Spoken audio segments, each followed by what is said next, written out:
What a great group we have here to speak to you on some very important issues. It's going to be a free-flowing conversation between the five. Delegate Landis expected to be arriving later, so we look forward to his coming. 104. 104 is a big number.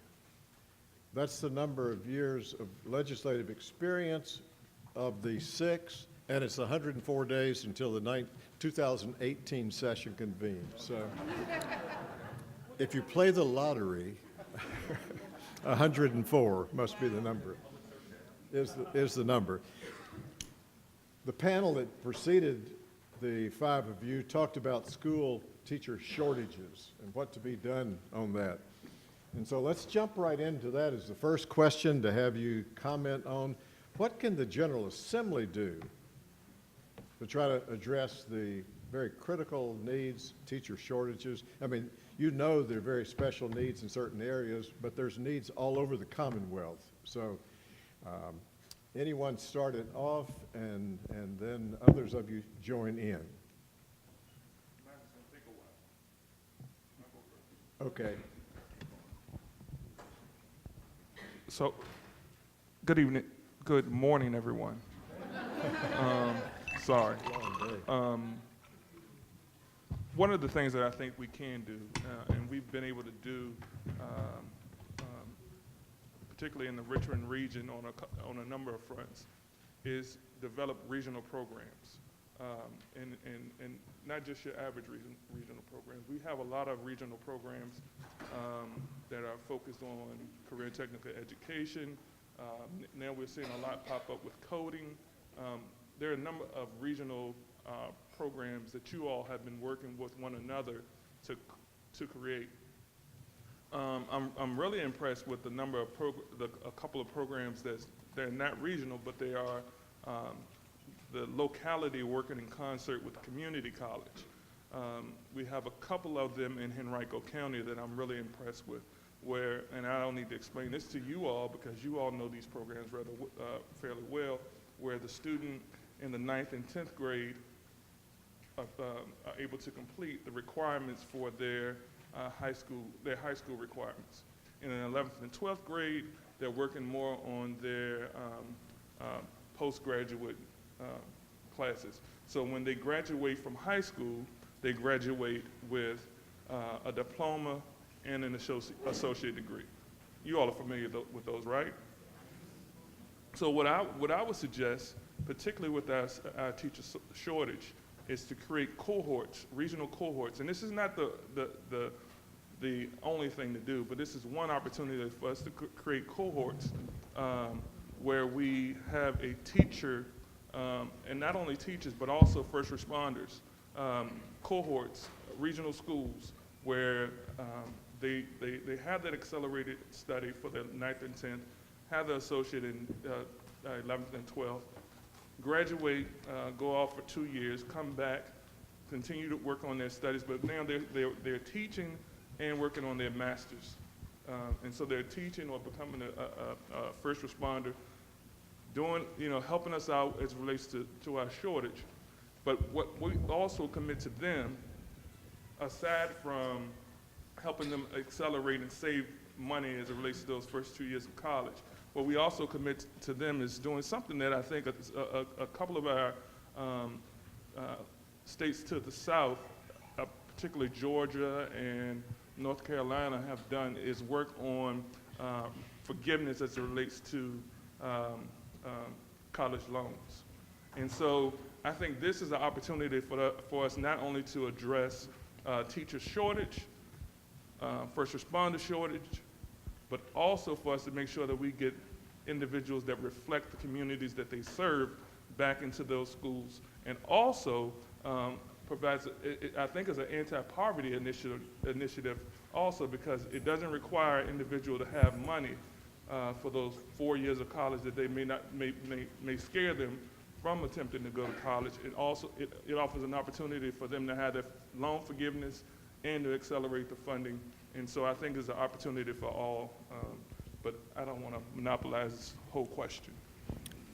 Thank you, Delegate Bagby. Who else Councilman Well, Lucas? I understand that this panel is only going to be about 45 minutes, so I'll have to condense my remarks so that we'll all have an opportunity to speak. But I have served in the Senate for 25 years, and each of those 25 years, it has been my experience to note that even though we've made some strides, that the only thing that's going to help us to fill that gap where we have teacher shortages is come up with the funding to make sure that teachers are properly paid, make sure we have smaller classroom sizes. And there's no getting around it. It's all going to happen. It's all going to come within the confines of the budget. So to the extent that we're able to find the funding to make sure that we pay teachers the salaries on the national average, I think that's going to be the only thing that's really going to help us to close that gap. Yeah, thank you very much, and it's great to be here. And it really is an exciting time, I think, for our school systems, particularly with everything that's going on with high school redesign, what's going on with SOL reform and new assessments. And my hat's off to everybody here, because y'all are going to be able to take those great ideas and you're going to implement them out in the field and make them reality. In terms of teacher shortages, I'm living that. My district is City of Fairfax, Fairfax County. I have a 9-year-old in elementary school, and they are acutely in the position of having a teacher shortage. And I'm glad that the administration is taking this very seriously. I had a chance to meet with Secretary Trent last week, and I know they're trying to come up with some ideas on how to move it forward. I absolutely agree that a good part of this is based on salaries, and we need to make sure that we are paying our teachers what they deserve as professionals. But I also, from teachers that I've talked to, it comes down to things like not wanting to be micromanaged in their classrooms. They want to be able to take their professional development and apply that to their students. Each and every one of them are going to be in a unique situation to do that. The problem is how do you get your arms around what to do, what are the real trigger points, and how do you deal with those? And it's very difficult to try to assess why somebody is not getting into the teaching profession. It's a little easier to assess why somebody is jumping out of the teaching profession. Somebody who is qualified, who we want to be able to keep and retain, but is leaving for some reason. And that's where I want to ask for your help, because last year the Board of Education and the department put together a really good set of exit interview questions. And so those are things that will really give us some insight about how we can pivot and turn around and react and respond to that. We're having trouble finding school systems that are willing to implement that. Fairfax County has stepped up to the plate. I know the College of William and Mary is willing to do the number crunching, but we desperately need other school systems to implement this set of exit interview questions so that we can get the data so that we can better understand that. But it's a really big issue, and we need to be dealing with it. Good morning. I'm Emmett Hanger from Augusta County, the senator from there, and I defer to Senator Lucas a lot because she's been there 25 years. I've been there 21 years, so she's my senior senator. She has a good way of, I shouldn't say a good way because I don't agree with her, but she has a way of raising money for the state treasury, and she'll probably end up talking about that before the morning is over. But I will speak to it just in general terms, and I have a number of remarks that I could make here, but just in deference to time, let me say that we're not at a critical point right now, in my opinion. Teacher shortage in the pipeline, yes. Not enough people being in the pipeline, yes. Last October, when a census was done of where we were at statewide, there were about 1,000 vacancies at that point in time, which as large as the Virginia system is, I wouldn't say that we're at a crisis point. Now, when you look at specific localities and specific areas of instruction, yes, and you know, Petersburg has been a lot in the newspaper a lot, but Petersburg now, let me just share quickly, is turning it around, doing a great job of turning around now, and is a locality that I'm very pleased with what they're doing right now. But they had 63 vacancies in a relatively small school system of only 4,000 students. So that is somewhat of a big deal when you look at it in that respect. Got a son-in-law who is a vice principal. He's fairly new in that position in the city of Harrisonburg, and they're a growing locality. So they were scrapping around trying to find teachers for additional classes as school began in August, and continued to struggle with that. So some of you all have different scenarios there, but I have, I guess, a different viewpoint. My wife was a teacher. My wife, typical a lot of what had been, as far as the demographics, if you will, or the characteristics, young women who decided they wanted to be a teacher when they were in grade school. That's all she ever wanted to do, was to be a grade school teacher. And so she plotted her strategy to prepare herself to be that. And she enjoyed it. And she actually, in my opinion, was very good at it. But about 5 years ago, she told me, there's going to be a teacher shortage. And as she was getting ready to retire and thinking about retiring, and she probably retired really before she would have otherwise, it reached a point where she was not able, with her professional experience that she'd gained over many years, to exercise the judgment in interacting with her kids and giving them what they needed in the classroom. In other words, the teachers were not given the autonomy that they needed, and more important, I think more important than salary, because my wife never was motivated by salary. She didn't even know how much she was making the last year. It went in, and she wasn't paying any attention to it. No. The point being, she would have stayed a little. It's a matter of respect for the profession, and I think we're seeing a lot of attrition and people right now that are counting the days when they can retire, that are very valuable to our system, that would hang around longer and be a part of not only teaching but encouraging others to go into their profession for what they can bring to the table. Got a lot more to say about that, but that's that I have been heavily influenced by my wife in that respect. I'm sorry, Emma. So is it my turn? Yes. My turn? Okay. So I think I'm the only, as a former mayor of this city of Charlottesville, I welcome you all to this area and hope you spend a lot of money. That's what former mayors always say. It's great to be with you, and I did want to express, before I got into the teacher question, I want to thank everybody for all of the support that they have given this region, this community, all the love that you have sent us in the aftermath of August 18th. A lot of you have, August 12th, a lot of you have monuments in your areas, and people can disagree about what they ought to do, what localities ought to do with their monuments. I think that ought to be a local issue, and leave it up to localities to figure it out. But I think we're all agreed on one thing, and that is that that we reject white supremacy in all its form. We reject neo-Nazism in all its forms. And we thank you for standing with Charlottesville. Now, as to the teacher shortage and how we combat it, I look around here and I see a couple people on the education committee, and then I see 3 people here either on finance or appropriations. And, so what do I know? I'm just a small town country lawyer trying to make a living. But I do kind of boil it down to sort of one thing. I mean, if you value something enough, you reward the thing you value with money. And the only way we're going to increase the number of teachers and address this problem is that we have to increase teacher pay and make it more attractive for teachers to be in the profession. Our changing economy has made it such that people who chose that profession in years past made that decision for reasons that are not the same reasons that people necessarily choose it now. And part of those reasons now are remuneration, so we're going to have to find money there. Now, beyond that, though, we have issues with where the shortages are. And we have certain parts of this Commonwealth who don't have the economic firepower as other parts of the Commonwealth. I know, I see some of my friends in Albemarle County School Board, the City School Board.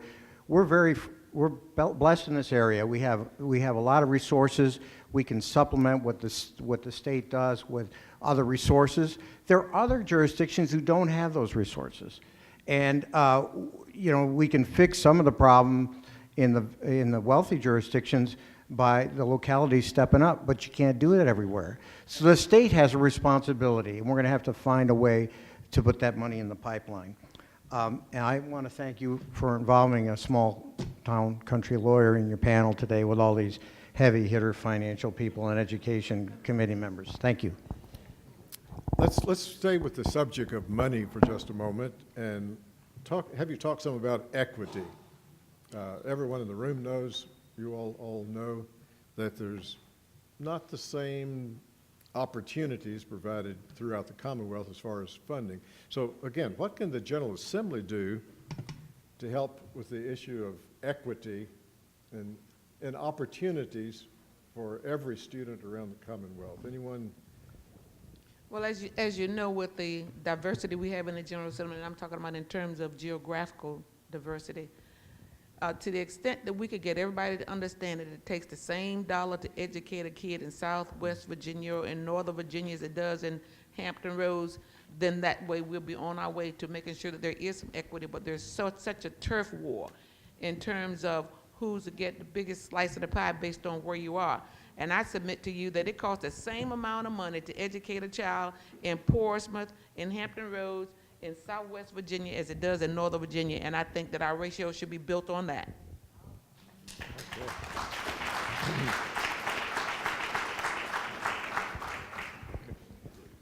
So I think there's a couple of things in there. I agree with the senator, partly because I'm afraid of her.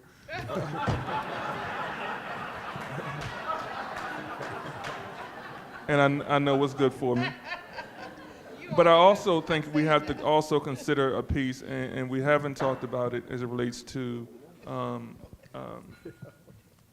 funding outside of the public education system, whether it's virtual schools or other offerings. We have to consider exceptional education as a factor in funding school systems. And so while a number of school systems across Virginia have low numbers of individuals on receiving exceptional education funding, there are a number of them, particularly in our highly populated cities, that are more significantly impacted by exceptional education. And a lot of times when people think of exceptional education, they just simply focus on a student with special needs as it relates to ADHD or other health impaired or something of that nature. But they don't consider the students that are living with autism and the significant impact on your budgets related to that. And so I think, again, if a family wants, and I was a school board member, so I would get the calls of a family wanting their child to be in a private placement. And I know you all get those calls. And so I think we have to really dig down deep to say, what's driving our cost up?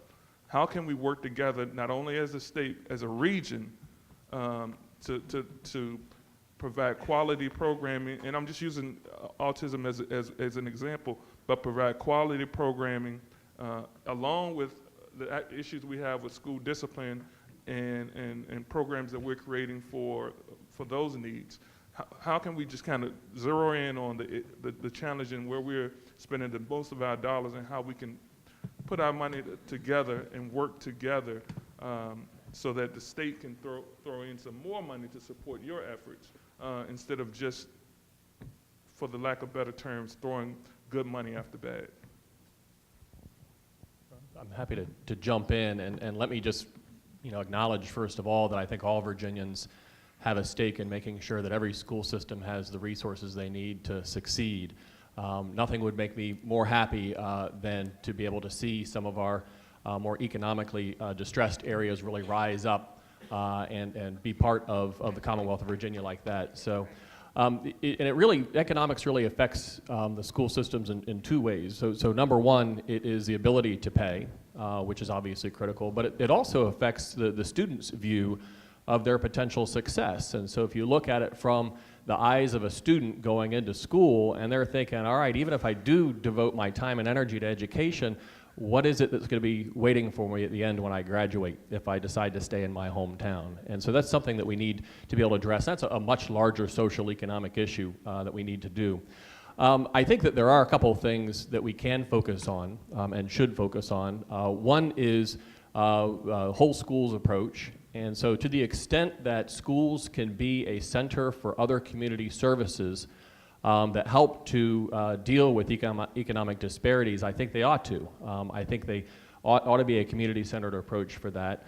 I think we need to focus on access to technology, and that's not just a rural and urban issue. In Fairfax County, we got areas that are very, very poor, where students don't have access to internet, they don't have access to a computer to be able to do basic homework and to be able to do that basic research. And so we need to focus on the inequities dealing with that.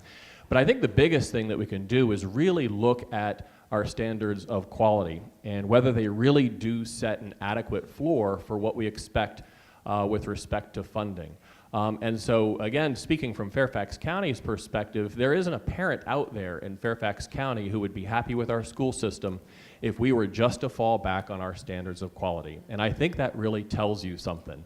We need to, and I know the Board of Education has looked at our standards of quality, and we need to make sure that we're raising the bar so that the state comes in with our fair share of what we think is an adequate education that is going to set our kids on to economic success. And that's going to cost money, but I think that's an investment worth making. Yeah, this is one I could probably talk too long on, so I'll try to just kind of summarize it a bit. Over the, first let me begin by saying Virginia still is a very, very wealthy state compared to our peers throughout the nation. And while over the last, particularly since 2008, as as Congress has had sequestration and there's been some reductions in some of the federal effort that has enhanced our abilities to support our budget in Northern Virginia and Hampton Roads particularly, we've kind of been swimming upstream, but we've still been in positive ground. We're used to having a budget that grows on average about 5% a year. What we've been confronted with is somewhat of anemic growth where we're looking at 1 to 2%. Currently our budget is based on 2.7% growth, and we actually up to date through all September actually, we're at or not totally through September, but to this point about 3%. We're running about 3%. So that's a good thing, as we see that the national trend is about the same thing. Having said that, we're beginning to come to grips with the disparities in hopefully a more meaningful way. I had the opportunity in chairing the Center for Rural Virginia to co-sponsor a summit down in South Boston on Monday and Tuesday of this week where we focused on some of those disparities. There's a fellow who's been a lobbyist for some time now who's written a book, a short book, on the two Virginias, focusing on the more affluent urban crescent versus rural Virginia and Eastern Shore, South Side, and Southwest Virginia. Now, there are a lot of positive things that are actually happening in those areas right now, so I don't like to paint a negative picture, but what we have discovered that there are significant differences in the ability to raise money in those localities. So as a result of that, we sponsored two things this past year in the budget. One, a focus on fiscal stress, which initially focused specifically on Petersburg, but we expanded that and we put a model in place basically to determine the fiscal stress throughout the Commonwealth. And your localities have been reporting information to the Auditor of Public Accounts, and we've been finessing a model to tell us where the localities are and basically in their abilities to pay. The second thing we're doing is we've convened a commission, which I'm chairing, which is looking at fiscal stress, but it's also looking at our models for funding, not only the composite index that comes through the SOQ funding, but other areas such as the Children's Services Act, all types of funding formulas that we have, because we need to acknowledge at this point in time very clearly that there is a significant difference in the ability to pay. So we're going to have to look at how we make more equal the ability of these localities to perform in education, in health services, in behavioral health, in public safety, all of those areas. To do that, it's going to be tough politically because we're going to have to address eventually, probably not in this session, but throughout this next year, hopefully, a more comprehensive review of our taxation system, how localities are able to raise their taxes, how the state raises revenue, and then who pays for what. And I think there will be some reassignment of responsibility, leaning more to centralized with Richmond responsibility, because that's the only way you're going to be able to address the disparities in a meaningful way, is to have Richmond assume a larger share of that funding effort. The State Board of Education last year proposed about $600 million adjustment to the SOQ. This year, as we re-benchmark, we really are not going to be able to do that when you're talking about 2 to 3% growth. But we were able last year to come up with a state share of a 2% salary increase, and that will be a part of the re-benchmarking. But we are going to be short, it appears, at this time of meeting adequately what the system needs. Let's throw another question in, and Delegate Toscano, you said the country lawyer. Will start with you, if you will. What about school discipline? The school-to-prison pipeline, what can be done about that? And then a specific question, not just for you, sir, but for all. Would you give consideration to repealing the statute that mandates that principals report school-based incidents to law enforcement? That's an issue of concern to many. So what about school discipline would you speak to? Well, the experts are at that end of the table, but we had a lot of controversy about school discipline over the last session, and I think that people are trying to find that balance between the ability to keep kids safe in a classroom, keep teachers safe in a classroom, without penalizing students in ways that create the dynamic where they end up failing. And that is a very difficult thing to find that critical balance. I mean, ultimately, a lot of this stuff comes down to the local school divisions and how they figure that out. And the danger is always if Richmond dictates to the local school divisions, that one size doesn't fit all. But see, I'm not an expert, but occasionally I can get applause. But I believe Delegate Bagby did have that bill, didn't you? So why don't you tell us about the bill and what happened to it? Well, it wasn't my bill. It was actually Delegate Bell's bill. They were Delegate Bell's bills, but I guess I worked so hard on them that they became yours. They almost became mine. They're all different and unique, but I think what it comes down to is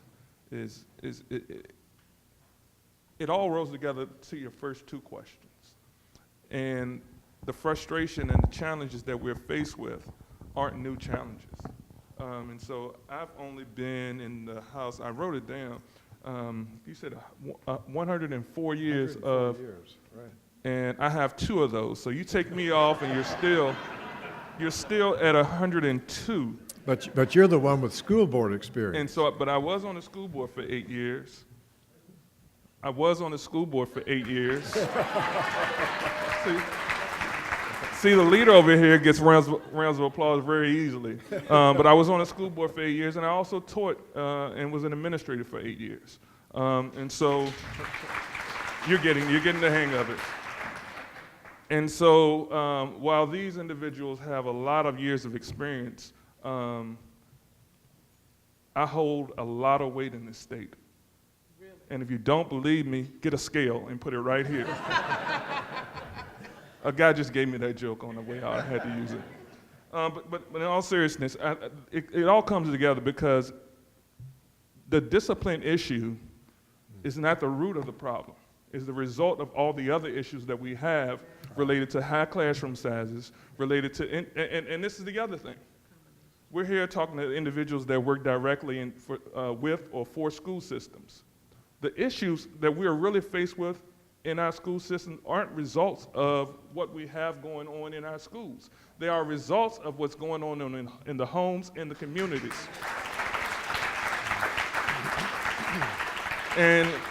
And while we can't hold the parents responsible and we can't hold the local officials and the individuals that run our departments of health and our housing authorities and all those individuals that impact the lives of our children, while we can't hold them accountable, we can't hold the child accountable. And all I'm saying is what we need to do is provide quality support, not only academically, but mental health support and what other supports that the child may need, as opposed to going directly for discipline. And so I know as a school board member, oftentimes, yeah, you know, I would be the big guy in the room with tears coming down my eyes as I listen to the parent and the child plead for us to not expel or not long-term suspend or not support long-term suspension, because they had those issues going on that weren't addressed. And so my hope is that we will turn the corner and start looking at those resources on a proactive approach. And again, I understand that school board members and superintendents, you look in those small meetings, discipline meetings, you look to your school attorney and you look to the code and says, what does the state require us to do in this moment? And oftentimes you want to do something different. And so I agree with my colleagues on both sides of the aisle. We want to give you the opportunity to do something different. And so the way that we do that is, number one, in the bill that I did sponsor that was passed, what gave the state board the direction to craft guidelines to suspension and exposure. And that's one of the things when I was on the Henrico School Board we worked on, but we were spending a lot of time working on that. And I know in some of the smaller districts, you don't have that time to dedicate to crafting that. And so it'd be good for you all to have those guidelines to share. And then the other ones are a little bit more technical as it relates to how long you should spend expel a third grade, because I believe if you send a third grader home for 365 days, when he or she comes back, it's just like a car that sits out in the lot or at the mechanic for a while. It starts to have more challenges than when you actually initially took it to the mechanic. And so having a child go home for 365 days, a 7-year-old, is far too long. We need to make sure that child is in programs, receiving services, not only academically, but mental health and other behavior supports. And so I can go on and on about this, but I'm going to put the microphone down.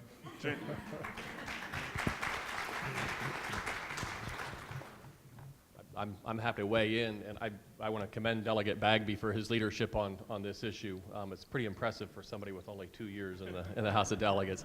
But I'll tell you, and I'm realizing this is being taped, and I don't want to get myself in any trouble. I remember when I was in elementary school, there were a couple instances where I might not have exercised my best judgment. I swear I was set up; it wasn't my fault. But there are things that would have gotten me a lot more trouble today. But I had teachers and administrators who used that as a teachable moment for me, and that was very important. So I really do strongly believe that we have to step back and say, hey, can this be a teachable moment for this child? That withstanding, I learned from that. What I did didn't disrupt or affect the ability of other students to learn in the classrooms. And so that is the balance that we are really trying to get at. And that requires flexibility. And so when we were having, what I thought were very emotional debates last year with respect to multiple bills, is one of the reasons why I really liked what Delegate Bagby put in with respect to coming up with tools for school districts, for teachers, for administrators to find alternatives to suspension and expulsion. But from my perspective, I was a little hesitant, and I wound up being a no vote on the bills that put absolutes with respect to you absolutely can't do this, you can't do that. And the reason is because these are some very unique circumstances. And so for as many times you can say, hey, that child ought to be diverted to X, Y, and Z, you could also say, you know what, this is creating a toxic learning environment for other students in that classroom, and ultimately you need to take action. I think Delegate Bagby hit it on the end, or on the head at the very end, which is a lot of this comes down to resources. I know, you know. What Delegate Bagby said is absolutely correct, which is whether somebody is in the classroom or out of the classroom, you want to make sure that you aren't abandoning that child and you are providing the resources and the learning experience necessary for that child to succeed. And so again, it takes money, it takes flexibility, and that's the kind of things that we need to work on in the General Assembly. Okay, let's bring in the subject of assessments. The students are learning facts. The teachers are working also on critical thinking to help them be prepared as adults. What's your perspective, what can be done to reconcile these demands for the testing and the assessment? Do you like what's happening, the process right now? What do you see happening in 2018? Do you see anything around the corner that you'll be working on assessments? I'll jump in. I think I'm very excited about where we're going. I mean, we saw the General Assembly do something that I haven't seen us do for a long time, and that's actually take specificity out of the Code of Virginia and provide the Board of Education and professionals out there with more flexibility with respect to how to do assessments. And I think that's a really positive thing. And I hope we continue to move forward with that. You know, I've had 3 kids go through public schools. I got 1 in public schools. I think we need that accountability. SOLs aren't always the right way to do that. And so I've seen firsthand the stress that puts kids under. They memorize a lot of stuff and then they dump it from their brains moving forward. And they are not a very good way of benchmarking where a child is throughout the year, because you really can't use that information effectively in order to make sure that you're right-sizing an education if a child is not getting that. And so I am very excited that we have, that we're backing up and saying, hey, how can we go from a testing mentality to an assessment mentality within the confines of what's required under ESSA. I will say a lot of the parents and teachers that I've talked to are also very excited about this. Where I think people get nervous is if you have a particular area where we are transforming from SOLs to assessment. And so civics and history is one of those areas where I've heard from civics and history teachers saying, if we are not requiring an SOL, I am not going to be taken as seriously. Now, this is an important issue to me because my wife is the director of a museum system. And so I heard about this many, many times. I'll tell you, though, the Virginia Association of Museums actually sat down with Dr. Staples, had a great hour-long conversation. And you know what? Those museum professionals actually came out feeling more excited than ever about what those changes were, because they saw that it was giving them more flexibility, more opportunity to be able to engage those students throughout the school year. And so again, I think it's a matter of making sure we keep pushing forward. We do it responsibly. I want to make sure in particular that our local school boards have the resources they need in order to make this rollout successful. But I'm excited about what's happening. I'll just say back when No Child Left Behind came along, I was so incensed by that. I felt that it was a bipartisan goof-up, and it proved itself to be. In fact, I was so vocal about it at that time, and many of you have worked through that and saw the shortcomings of and the misdirection of No Child Left Behind coming from the federal government, that as I was speaking out against it, it was picked up somehow at the White House, and I got a call one Saturday morning from the people at the White House, and they said, Senator Hanger, I want you to know that what you've been saying has gone all the way to the top of the food chain here at the White House, and the president is upset. Well, I thought that was kind of neat that I could do that. At any rate, I got an invitation to the White House to talk about that. I'm not sure that it amounted to anything, but I did end up chairing an Educational Accountability Commission in Virginia, and we made some progress. You all made some progress in using some common sense as you implemented it. But what I see right now, which is a very good thing, due in part to, and I carried one of the bills, to relax the number of tests, and that was a good step. But the thing that I find most meaningful about where we are right now is not saying that all children are going to be equal, but you basically are accountable, that you assess where they're at, and then you take stock in how much they improve from point A to point B. I think that's a much more meaningful indicator of accountability to the system and the teacher as well. So I'm pleased with the direction we're going right now, and I just hope we don't get caught up in any more fads or federal mandates that throw us off track for years. Anyone else? Well, the president hasn't called me and asked me to come to the White House. And I don't think we have to worry about any kind of trends or fads coming out of D.C. In fact, just the opposite. I mean, they're not coming out of D.C.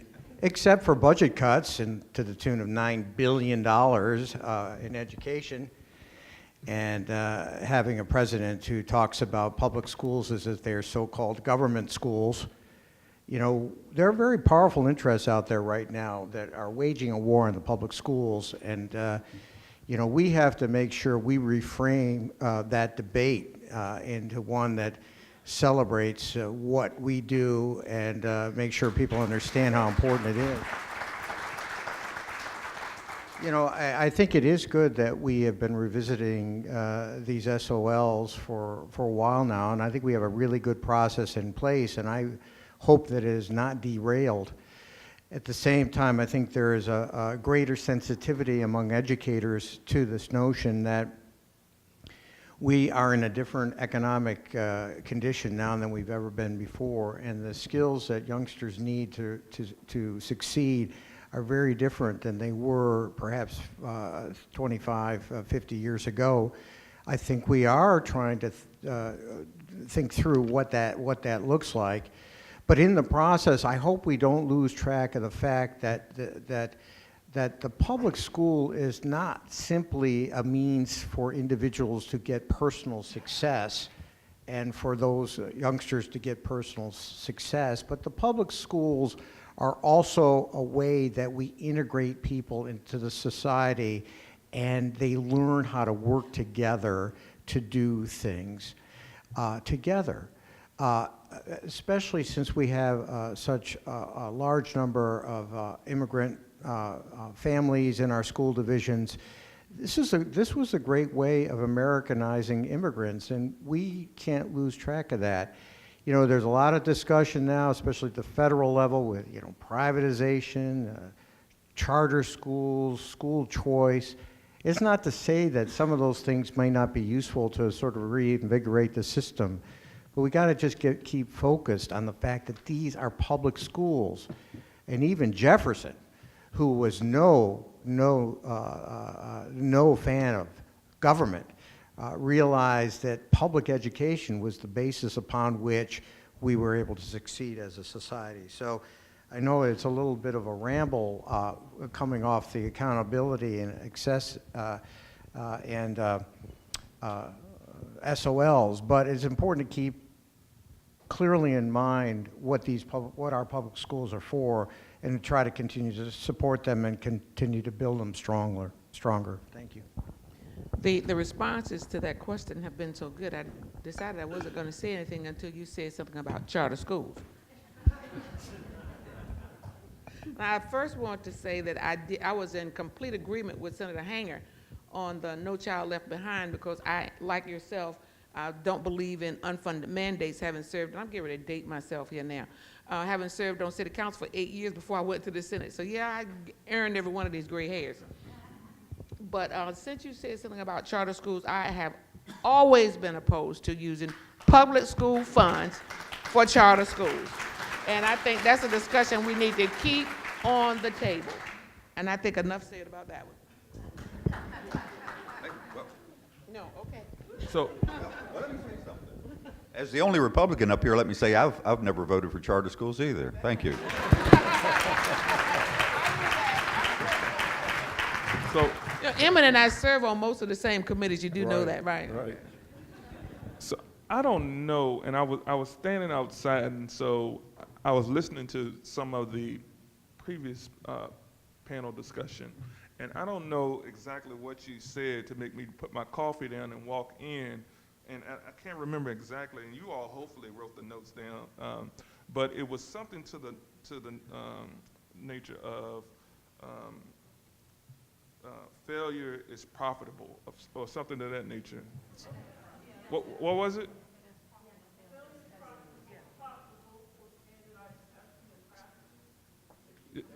Yeah, and so, yeah, and so I will figure out exactly what she said, because that meant a lot to me. I wrote it down as failure is profitable, but it speaks a lot to the challenges that we have and how we, one of the things we all know, federal, state, local, there are opportunities for individuals in the private sector to provide services that the public could provide, but they decide they're going to offer an opportunity for the the private sector to provide those services. The one I think, and this is not, we can argue about it later, the one piece, particularly on the federal level, that the private sector really hadn't been able to get their hands on as much as they would want to is public education. And so you see a strong reach for that money, whether it's on the federal level, the state level, and the local level. And despite what you think of the new Secretary of Education, she is approaching it from a private sector approach. And I think that is scary, because when you make those decisions from a private sector approach, I can't see making that decision that is what's in the best interest for children. And so that's the part that's scary. And so what I would hope that we would do, not only with the funding, but also looking at the assessment. I think we need to look not only, and when I think of assessment as a former teacher, I don't just think of assessing the children. I also think of how we assess our teachers from the practice on as it relates to the tests to their quarterlies. And so I think what we need to do is take a step back, and even with community college and four-year colleges, the assessment that the students take coming in, we need to look at